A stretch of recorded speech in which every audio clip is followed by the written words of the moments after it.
siyang Rodrigo Roa Duterte.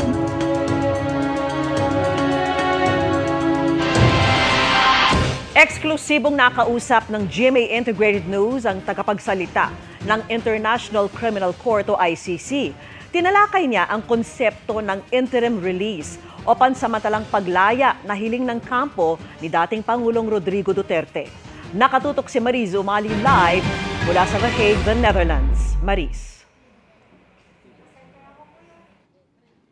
Vicky, karapatan ng isang inaakusahan dito sa International Criminal Court ang makapaghain nga ng interim release o pansamantalang kalayaan, pero may mga kondisyon na dapat matupad bago maipagkaloob ito at depende rin sa mga ebidensya at sa hukom kung maibibigay ito. Ang prioridad ngayon ng kampo ni dating Pangulong Rodrigo Duterte ang makakuha ng interim release o pansamantalang kalayaan mula sa International Criminal Court.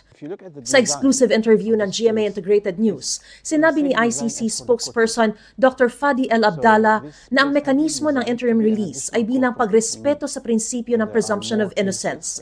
Pero kapag ang isang suspect ay inaresto, may mga kailangang ipakita ang depensa. And that presumption of innocence means that the principle should be the freedom of the suspects and not their detention.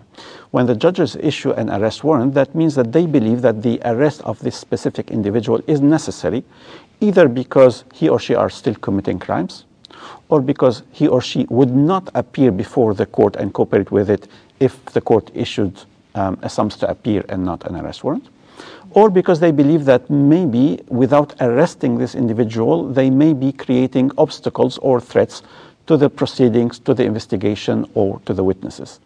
So they have to justify that. Sa proseso ng ICC, kapag pahaharapin ang isang suspect, pwedeng mag-issue ng summons o ng warrant of arrest. Pag summons ang pinalabas, naniniwala ang mga judges na kusang haharap sa kanila ang suspect.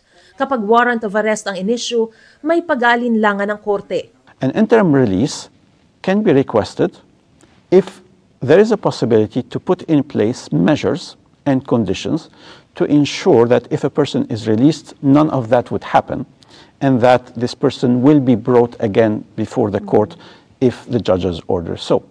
And that means that there is a different set of conditions that needs to be checked. Ang mga kondisyong ito ang titignan daw ng korte kung masusunod.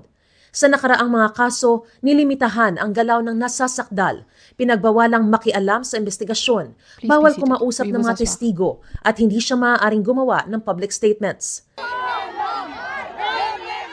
Sa kaso ni Duterte, ang gusto ng kanyang pamilya, pabalikin siya sa Pilipinas. Ang sabi ni Dr. Al Abdallah, mahalaga kung payag ba rito ang bansa kung saan pakakawala ng suspect na makipagtulungan ito at susundin ang mga kondisyon na kaakibat ng interim release. Does this country accept this release? If the courts is ordering certain conditions and measures to be put in place to ensure that he will not be in contact with this or that he will not be threatening the investigation, that he will be brought again before the court when the judges order. Does the country accept these conditions and measures or not, and so on. So as a matter of general principle, there is all these conditions and questions need to be discussed before the judges, and then the judges will decide whether or not to grant an interim interim release with or without conditions, as I mentioned. Nasa kamay rin daw ng ICC judges kung saang bansa ibibigay ang kustodiya ng suspect. Now, as a matter of principle, the ICC can enter into general agreements for interim release or for other purposes with different states, but can also enter into ad hoc agreements with certain states for specific cases. Isa sa issue ng kampo ni Duterte ang paraan ng kanyang pagkakaaresto. Ang malinaw, sabi ng ICC, paano man naaresto si Duterte, nasa ilalim na siya ngayon ng jurisdiksyon ng ICC. At ang mga umano'y krimen na nangyari at inirereklamo sa kanya ay naganap ng bahagi pa ang Pilipinas ng Rome Statute. So crimes allegedly committed during this period in Philippines were under the ICC jurisdiction and remain under the ICC jurisdiction.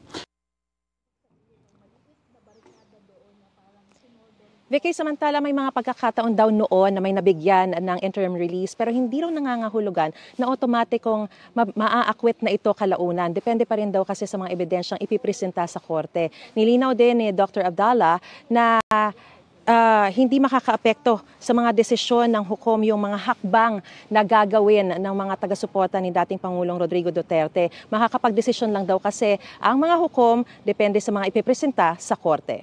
At yan ang pinakasariwang balita mula pa rin dito sa The Hague, Netherlands. Balik sa iyo, Vicky. Maraming salamat sa iyo, Mariz Umali. Sinusubukan pa po ng GMA Integrated News na kunin ang reaksyon ng palasyo kaugnay sa sinabi nga ng ICC na mahalaga kung papayag ang bansa kung saan pakakawalan ang isang suspect na makipagtulungan at sundin ang mga kondisyon na akakibat sa interim release.